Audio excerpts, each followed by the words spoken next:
The terrifying thing about humans is not how fast they go to war. It is how calmly they decide that war is necessary. I remember the exact moment Kaler Prime realized it had made a catastrophic mistake. Not when the orbital defense grid failed. Not when the first Terran battle group appeared beyond our moons without triggering a single long-range scanner. Not even when the military districts of the capital went dark one after another like candles drowning in black water. No, the real moment came much later, standing inside the emergency command bunker nearly 2 miles beneath the planet's surface, when Supreme General Varesh Kaler finally whispered the words none of us wanted to hear. This started because I kicked a human. At the time, it sounded impossible. Entire civilizations did not burn because of one insult. Galactic wars were supposed to begin over territory disputes, economic collapse, assassination attempts, resource shortages, political extremism, things historians could turn into documentaries with dramatic music and expensive charts. They were not supposed to begin because one angry military officer lost control during a diplomatic summit. But humans, as we would soon learn, did not think like the rest of the galaxy. I should explain who I am before this story goes any further. My name is Rel Venker, Senior Communications Officer for the Concord Assembly Fleet, formerly stationed above Kaler Prime, before humanity transformed our understanding of fear into something permanent. I spent 23 standard years working alongside military officials, politicians, ambassadors, and high-ranking strategists from over 47 member worlds. I believed I understood power.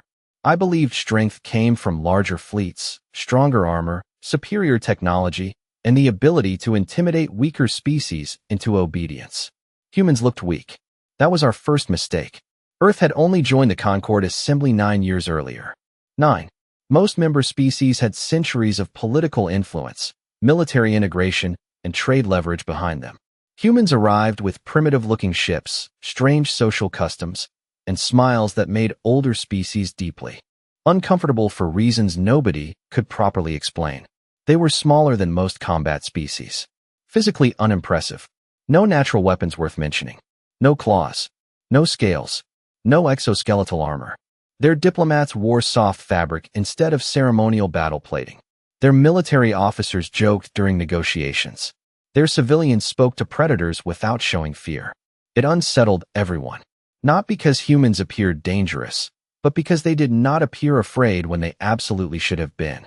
That contradiction irritated General Varesh Kaler more than anyone else in the assembly. Kaler was a decorated war hero from one of the oldest military bloodlines in the outer systems.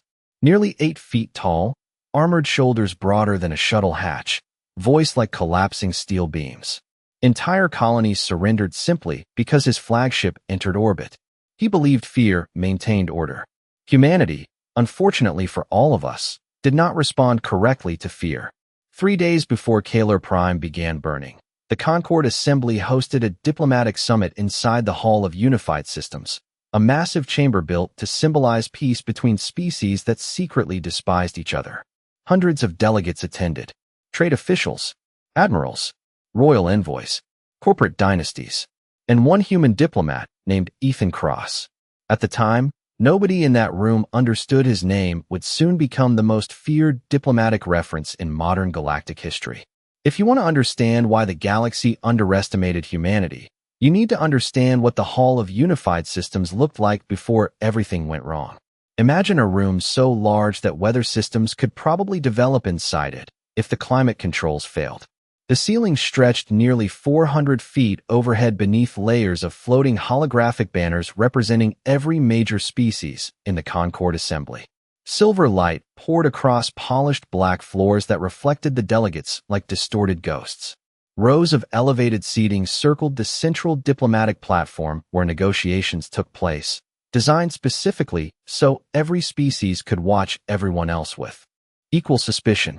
The room smelled like expensive metal, overheated machinery, and political desperation. Standard assembly atmosphere. Humans hated the place. I know that because Ethan Cross told me exactly that less than 10 minutes before the summit began. He stood near the eastern observation rail overlooking the lower chamber floor, one hand resting loosely behind his back, while his eyes tracked the arriving delegates with quiet focus. Up close, he He looked even less impressive than the military report suggested. About 6 feet tall, lean build, dark brown hair carefully combed back, clean navy diplomatic suit without medals or ceremonial markings. No visible armor. No weapon harness. Nothing intimidating. General Kaler once described humans as soft creatures pretending confidence. And honestly, standing there that morning, Ethan looked exactly like the kind of person a warlord would dismiss in seconds. Which was apparently the problem. "You are staring again," Ethan said without looking at me. Human hearing always unnerved me. Most species needed visual confirmation during conversation. Humans somehow noticed everything anyway. "I am observing," I corrected carefully. Ethan smiled faintly. "That is diplomat language for staring." I remember feeling slightly embarrassed, which annoyed me because communications officers were not supposed to feel embarrassed around junior diplomats from newer species. "You seem unusually calm," I admitted. "Half the Assembly Military Council is here today." "Exactly why somebody should stay calm," he replied. That answer bothered me more than it should have. Most delegates entering the hall carried tension like visible static. The Varelians flexed their claws when nervous. The Crevathi released defensive pheromones. The Sular Dominion envoys traveled with 6 armed escorts despite official disarmament protocols. Fear was normal in assembly politics because power shifted constantly between species strong enough to seize it. Humans did not seem to understand the rules.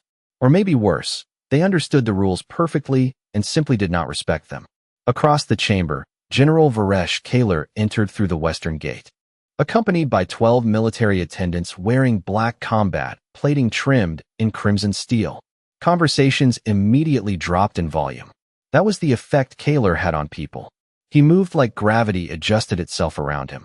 Nearly 8 feet tall with dark gray skin layered beneath natural armor ridges running along his neck and shoulders, Kaler looked less like a politician and more like something designed specifically to end negotiations before they started.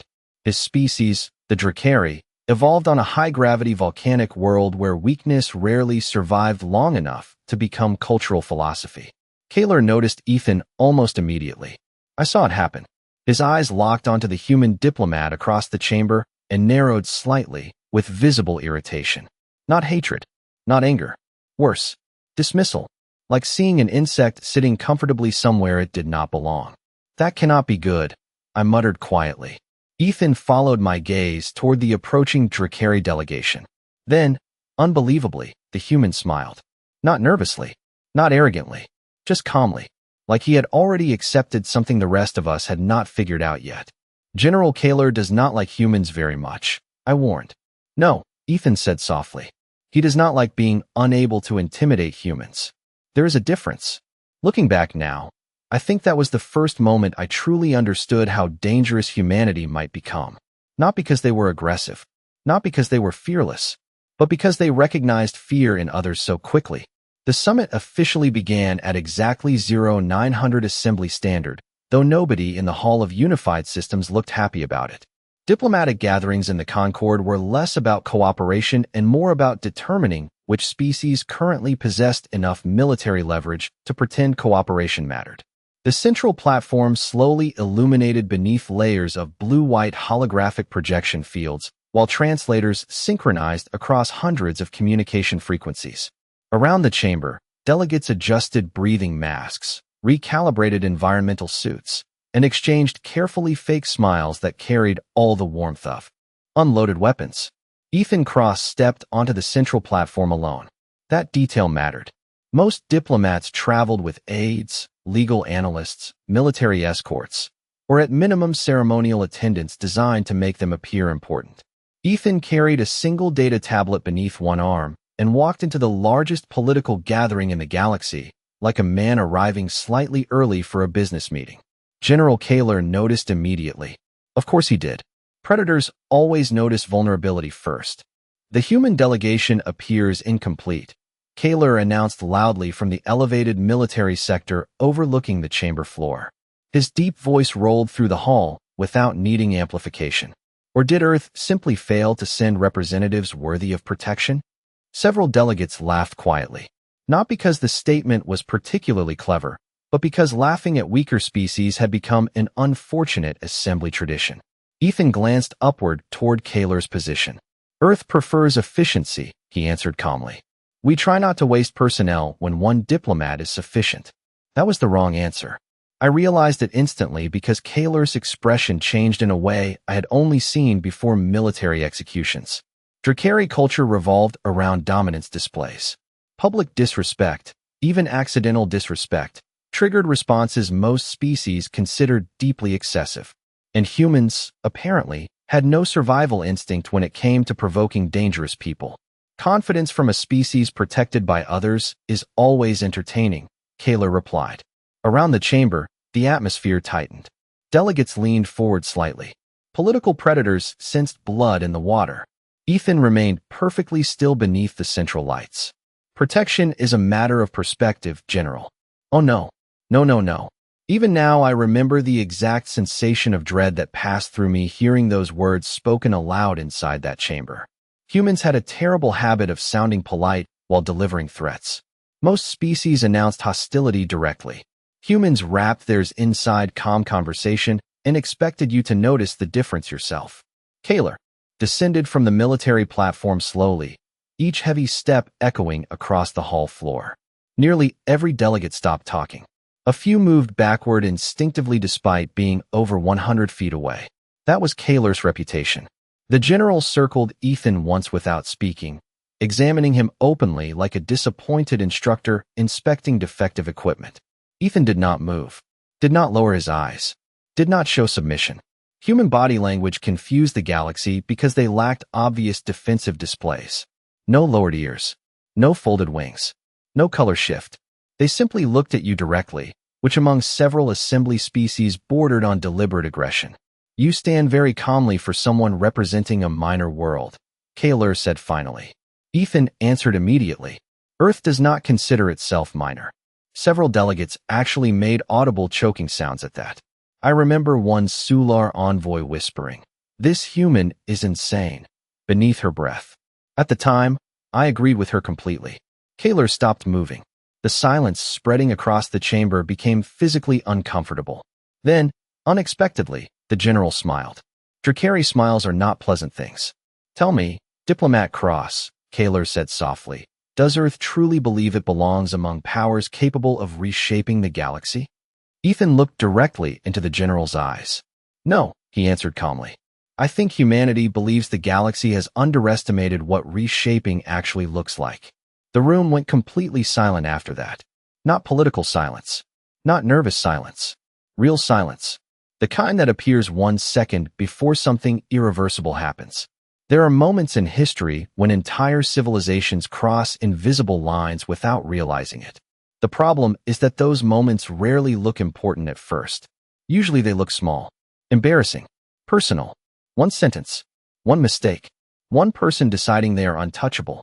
General Varesh Kaler took another slow step toward Ethan Cross while the Hall of Unified Systems watched in complete silence. Every recording drone in the chamber rotated toward the center platform simultaneously. Thousands of remote viewers across the assembly networks tuned in live from military stations, trade worlds, orbital colonies, and government sectors. What happened next was not hidden. That mattered later. You speak boldly for a species that survived by hiding behind diplomacy, Kaler said. Ethan adjusted the sleeve of his Navy suit calmly. Diplomacy exists to prevent unnecessary wars, General. Kaler's eyes narrowed slightly. Wars are necessary when weaker civilizations forget their place. Around the chamber, several delegates nodded carefully. Not because they agreed completely, but because nobody wanted to publicly disagree with a military icon standing 12 feet away from them. Fear shaped politics more efficiently than law ever could. Ethan looked up at the towering Drakari officer without changing expression. That philosophy usually works, he replied quietly. Right until it does not. Wrong answer again. I remember thinking that humans possessed a completely irrational relationship with self-preservation. Most species understood when to back down. Humans seemed almost offended by the concept. Kaler leaned closer. You believe Earth matters because your species learned how to survive on a dangerous world, he said. That does not make humanity powerful. It makes humanity stubborn. Ethan actually considered that for a second before nodding slightly. Those are not mutually exclusive. Somewhere behind me, One of the Varelian delegates whispered, "Void, help him." Then Kaler laughed. Loud, deep, mocking. The kind of laugh predators use before reminding prey exactly where they belong. Several military delegates joined him. Then more. Within seconds, portions of the chamber erupted into scattered amusement at the human diplomat standing alone beneath the central lights. Ethan did not react. That was the strange part.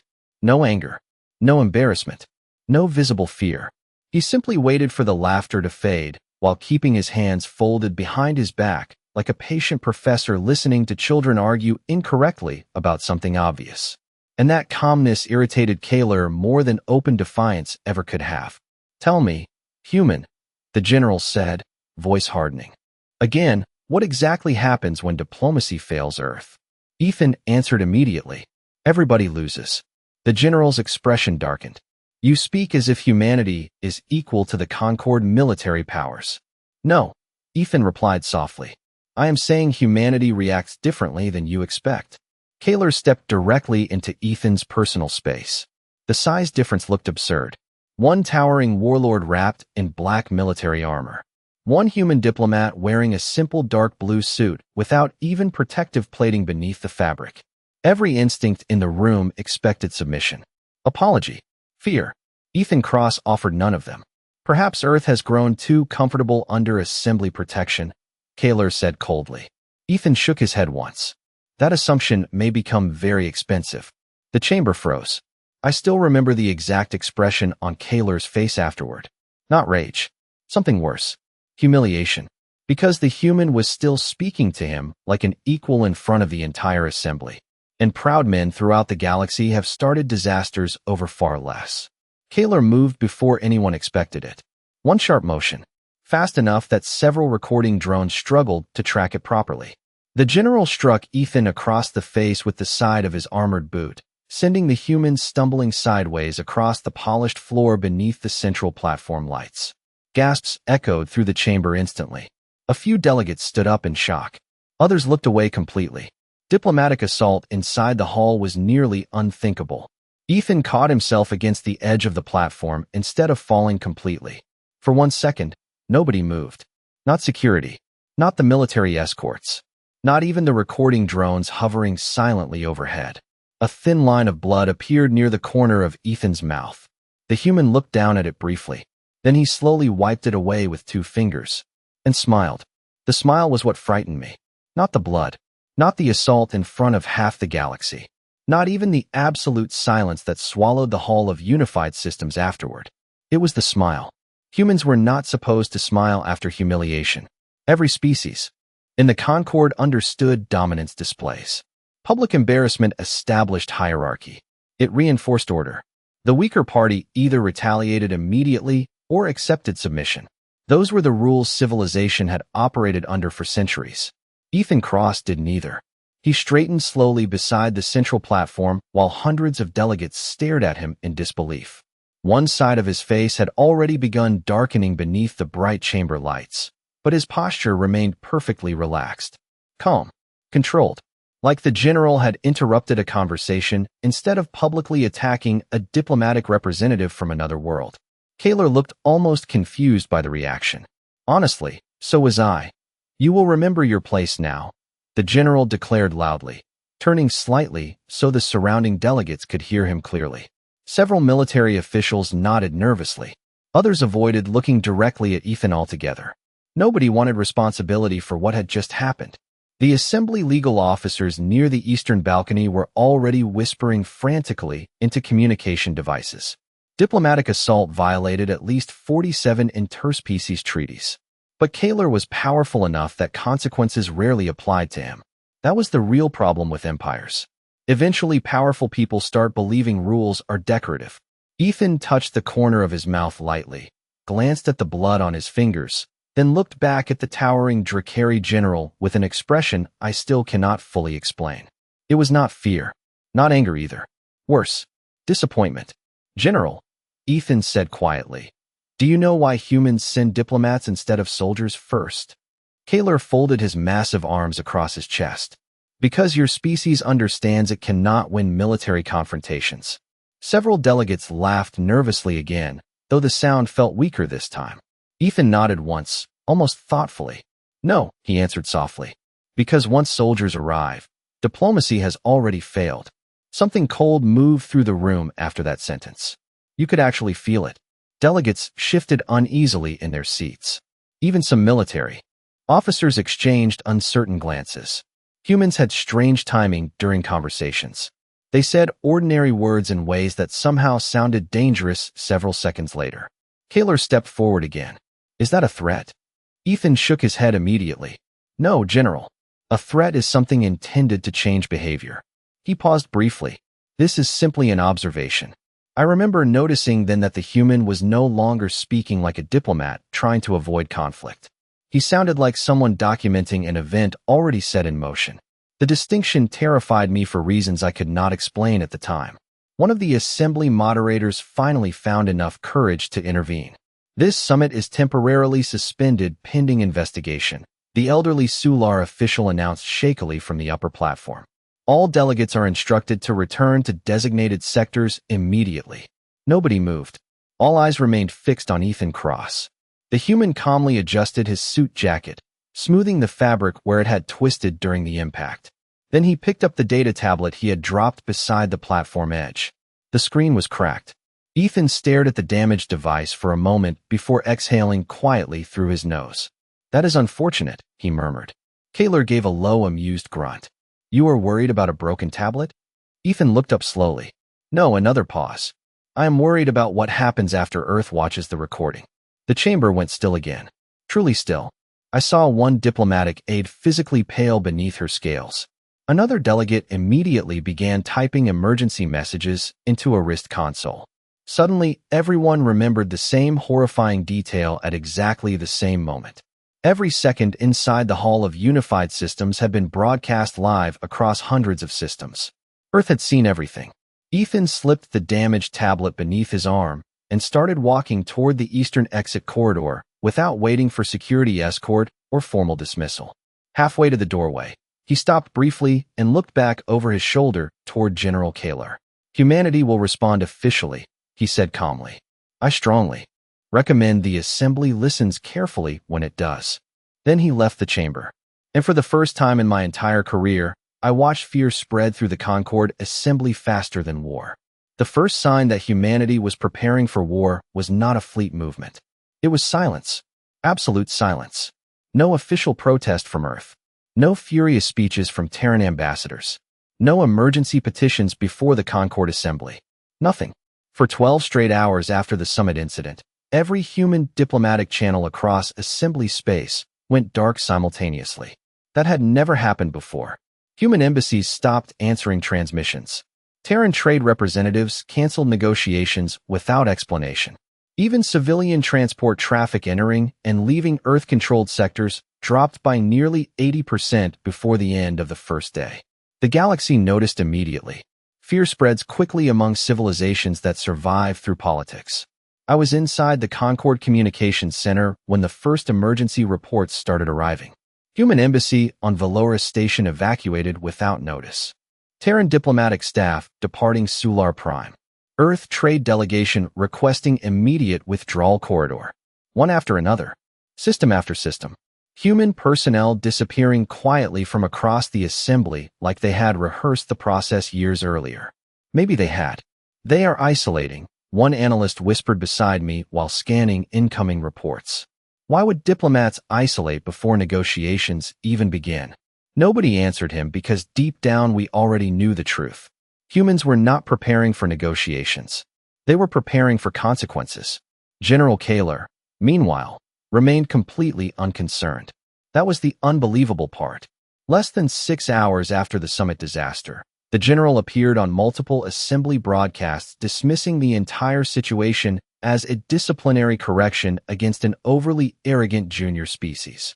He actually smiled during the interview. Smiled. Earth understands military hierarchy now, Kaler announced confidently from his command platform above Kaler Prime. The matter is resolved. Resolved. Even now that word sounds insane. Because while Kaler was congratulating himself publicly, humanity was doing something infinitely more dangerous than shouting. Humanity was organizing. 20 hours after the summit incident, the first confirmed Terran fleet movements were detected near the outer Perseus corridor. Nothing openly aggressive. That was the frightening part. Human warships moved with terrifying discipline. No threats. No formation displays. No public declarations. Entire carrier groups simply repositioned themselves with mathematical precision, while every Terran communication frequency repeated the same automated statement. Earth diplomatic channels are temporarily suspended pending internal review. Internal review. That phrase haunted military analysts for weeks afterward. Nobody knew what it meant. But everyone agreed humans sounded far too calm for a species that had just watched one of their diplomats assaulted before the entire galaxy. Then came the border closures. Every stable jump gate within Terran-controlled sectors shut down within a 3-hour period. Cargo traffic halted. Civilian transports redirected. Foreign military vessels denied access instantly regardless of treaty status. Earth did not isolate like frightened prey. Earth isolated like a fortress sealing blast doors before battle. The assembly panic truly began when the financial markets reacted. Trade values around Drakari-controlled systems collapsed nearly 30% overnight. Insurance corporations suspended military transport coverage near Kalar territory. Mining guilds started evacuating outer colonies voluntarily. Nobody trusted calm humans. Not anymore. I finally saw Ethan Cross again nearly 30 hours after the summit. Not in person. On a secured transmission broadcast across every major assembly government frequency simultaneously.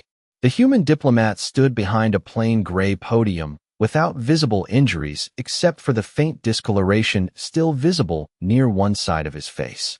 He wore the same navy suit from the summit. Same calm expression. Same terrifying composure. This statement is issued on behalf of the United Nations of Earth, Ethan said quietly. No dramatic music. No patriotic symbols. Just a human standing perfectly still while half the galaxy watched him.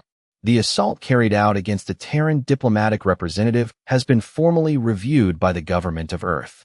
He paused briefly. Humanity has concluded that the Concord Assembly no longer guarantees diplomatic neutrality or civilian protection standards. Every communications officer in my sector stopped breathing at the same time. Ethan looked directly into the camera. As of this moment, all Terran diplomatic agreements with Drakari military territories are suspended indefinitely. Another pause. Calm. Controlled. Further response measures are now authorized. Then the transmission ended. No threats. No speeches. No emotional outrage. Just 7 words that changed the political balance of the galaxy forever. Further response measures are now authorized. The first Terran strike lasted 11 minutes and 42 seconds. That number became famous later because survivors repeated it constantly, like saying the exact duration somehow made the experience easier to understand. It did not. Nothing about what humanity did afterward made sense according to normal galactic warfare doctrine. Traditional conflicts began with warnings, territorial positioning, political ultimatums, or large-scale fleet demonstrations meant to pressure surrender before expensive combat operations became necessary. Humans skipped all of that. They identified a target, arrived without announcement, and erased the illusion of safety before anyone understood a war had officially started. The target was the Drakari military shipyard orbiting Varnis Theta, one of the largest fleet construction facilities in Kalar-controlled space. Nearly 60,000 military personnel worked there alongside automated manufacturing systems responsible for producing carrier hulls, orbital defense platforms, and heavy combat frigates for the outer sectors. The station possessed layered shield networks, long-range artillery arrays, interceptor squadrons, and enough defensive capability to repel pirate fleets without assistance. None of it mattered. I was inside the Concord Emergency Communications Center when the distress calls arrived. At first, nobody even understood what they were hearing. Unknown vessels entering restricted orbit. Scanner interference across sectors 4 through 9. Targeting systems failing to lock. The reports came too fast. Operators shouted over one another while tactical displays flickered between static and fragmented telemetry. Then someone finally isolated visual confirmation from an external drone feed above Varnis Theta. 5 ships. That was all. 5 Terran warships drifting silently above the shipyard against the blackness of space. They looked wrong somehow. Human military vessels never resembled traditional assembly designs. Alien civilizations built ships to appear intimidating, covered in sharp armor angles, glowing weapon ports, and aggressive visual architecture meant to project dominance. Human ships looked cold, functional, like giant industrial machines accidentally repurposed for war. Dark gray hulls, minimal external lighting, no ceremonial markings, no visible command bridges. They floated in complete silence while emergency sirens screamed across Drakari communication channels. Then the station defenses opened fire. At least, that was what the official reports claimed afterward. Honestly, most sensor records became useless within seconds because the Terrans flooded the entire combat zone with enough electronic interference to blind nearly every military system in orbit. The next clear footage appeared exactly 4 minutes later. One side of the Varney's Theta shipyard had gone dark completely. Entire docking sectors offline. Defensive batteries silent. Massive carrier construction frames drifting powerless above the station ring, while Terran vessels moved through the debris field with terrifying precision. Not recklessly, not emotionally, efficiently, like engineers dismantling obsolete machinery. "Where is the Drakari response fleet?" someone shouted behind me inside the communications center. Another operator answered immediately, voice shaking, still attempting to establish target locks. That was impossible. Drakari fleet systems were among the best in the assembly. Entire military academies studied their combat doctrine. Yet 5 human warships had somehow disabled one of the largest military stations in the outer systems before reinforcements could even organize properly. And the worst part was the message humanity transmitted afterward. No threats, no victory speech, no triumphant military declaration. Just a single automated broadcast repeated calmly across every emergency frequency near Varney's Theta.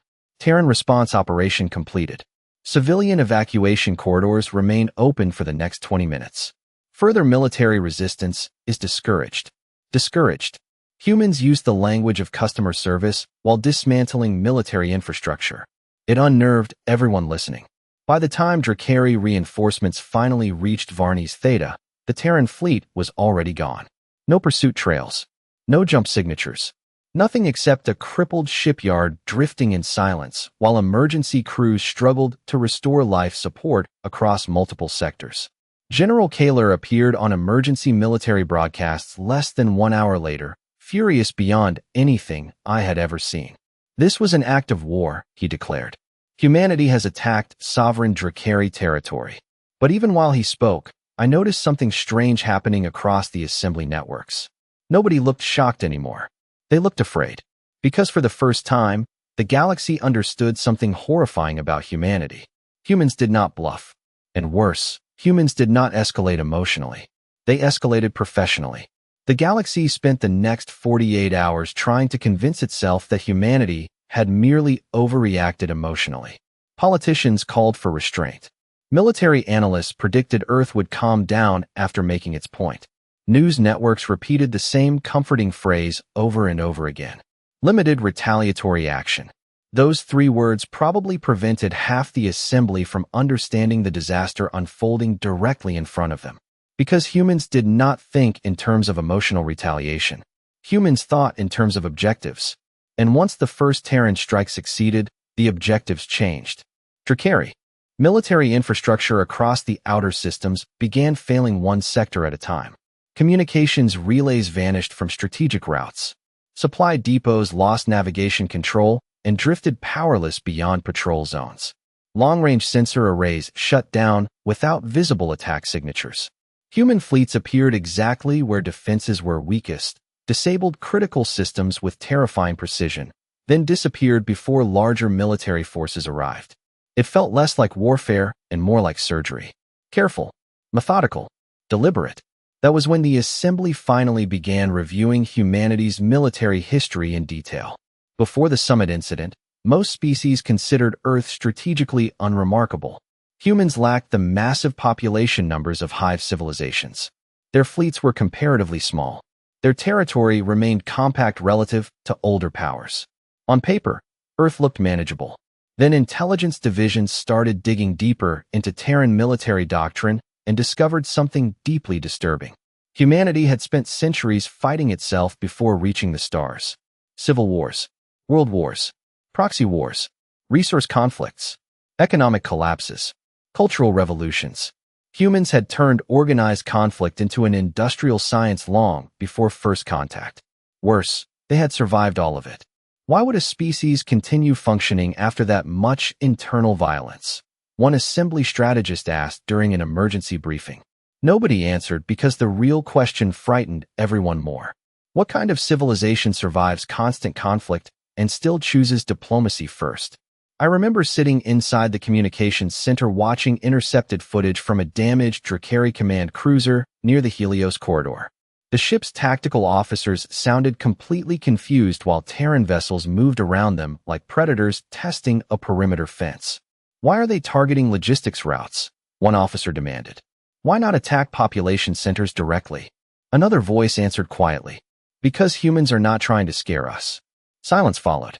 Then the horrifying realization arrived seconds later.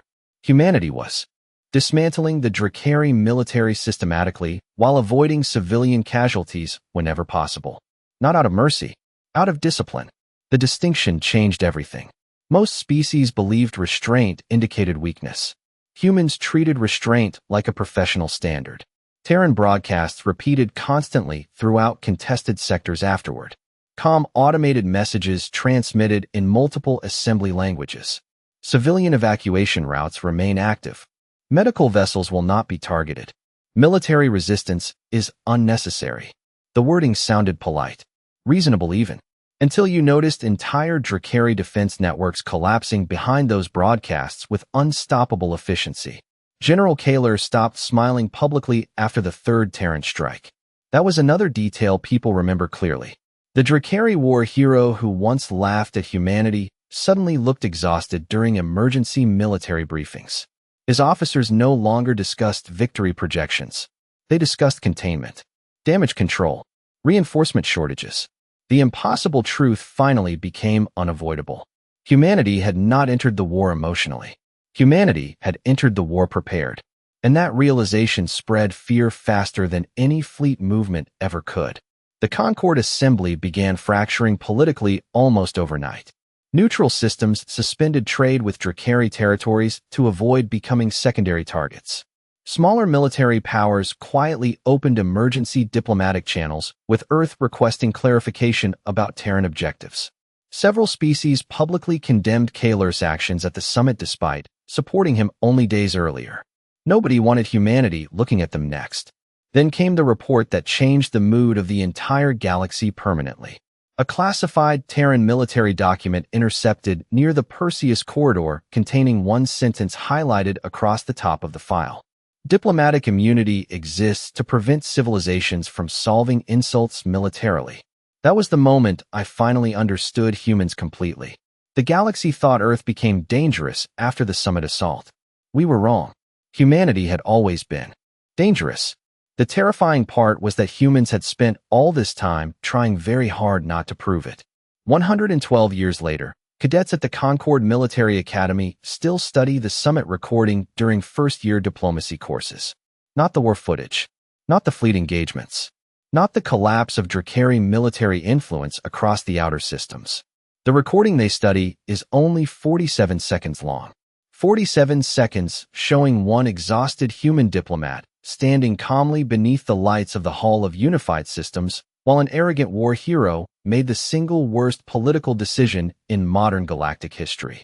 History classes now call it the diplomatic incident. Humans call it Tuesday. The war itself officially lasted 18 days. That detail surprises younger species because they expect stories about humanity to end with total conquest or dramatic extermination campaigns. That is not how humans operate. Earth never invaded Kaler Prime, never occupied Drakari territory permanently, never demanded unconditional surrender. Humanity achieved its strategic objectives, demonstrated military superiority, forced assembly recognition of Terran diplomatic protections, then stopped the moment those objectives were complete. The galaxy found that restraint more frightening than the war itself, because restraint meant humans had remained in control the entire time. General Varesh Kaler survived the conflict, though not politically. The assembly stripped him of military command less than 2 months after the summit. Drakari leadership publicly blamed him for provoking a preventable interstellar crisis that destabilized trade routes across 3 sectors and permanently damaged confidence in assembly security agreements. Some species considered that punishment too lenient. Others considered it humiliating beyond repair for a military figure once treated like a living legend. Kaler himself reportedly never spoke publicly about Ethan Cross again. But according to archived testimony from his former staff officers, the general replayed the summit recording repeatedly during the final years of his career. Watching, studying, trying to understand the exact moment he lost control of the situation. Most historians believe it happened the second Ethan smiled after being struck. Personally, I think Kaler lost the moment he assumed humanity needed intimidation more than dignity. Earth changed after the war too. Before the incident, humans were viewed as ambitious newcomers from a difficult world. Dangerous perhaps, but manageable. Afterward, humanity gained a reputation no civilization has fully challenged since. Not because Terrans possessed the largest fleets or strongest weapons. Other species eventually matched those capabilities. No, the fear came from something much harder to counter. Human consistency. The galaxy realized humanity treated certain principles with terrifying seriousness. Diplomatic immunity. Civilian evacuation corridors. Retaliation proportionality. Chain of command accountability. Humans negotiated peacefully right until the exact moment they decided peace had failed. Then they became unstoppable with almost mathematical precision. The assembly rewrote entire sections of interspecies law after the war. New diplomatic protections. Mandatory neutrality enforcement. Automatic sanctions for assaults against civilian representatives. Military academies added mandatory Terran doctrine studies to advanced strategy programs. One sentence became particularly famous among political instructors across the galaxy.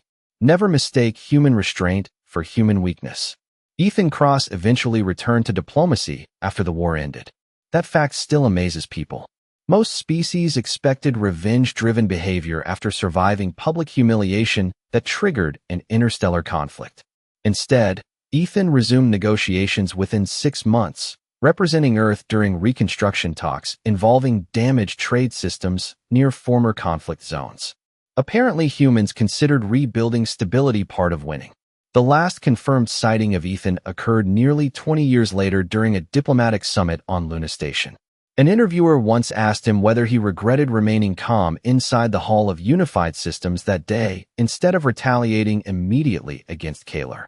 Ethan reportedly smiled the same way he had during the summit incident before answering quietly, "If I had reacted emotionally, only 2 men would have started fighting."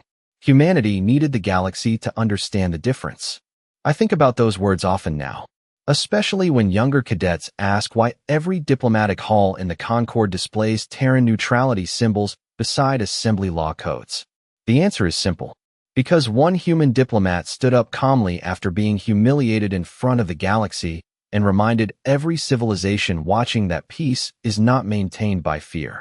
Peace is maintained by people powerful enough to destroy each other, choosing self-control instead. And the galaxy learned the hard way that humans take that choice very personally.